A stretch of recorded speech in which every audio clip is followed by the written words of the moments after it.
we're actually talking about something pretty amazing for once. Chernobyl.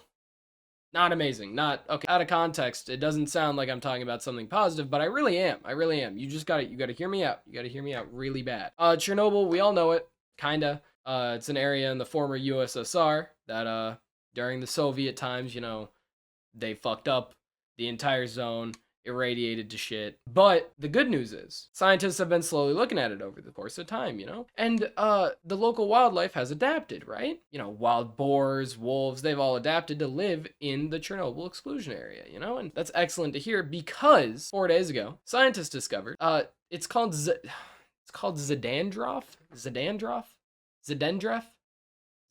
Zadendrov. I don't know how to pronounce it. Maybe I'll find a video or something, or Google.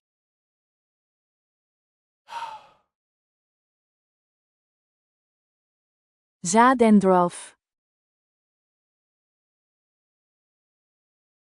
The interesting thing is it uses photosynthesis to eat up radiation. Takes radiation, takes it goes, and then it spits out, more of itself. It just grows, and it's become super duper dominant over there. And scientists have begun realizing how useful it can be. Notably in NASA's been toying around with the idea of putting it, somewhere in spaceships to, better insulate against radiation in space. That's pretty cool. And I wanted to share something like this because it is really helpful to know that even Chernobyl, an area that pretty historically we believe is gonna be uninhabitable for fucking ever. This is a huge breakthrough for that. This is amazing. This is an insane thing. And on top of that, it kind of pushes you toward this, idea of things are bad, but they'll improve, they'll get better.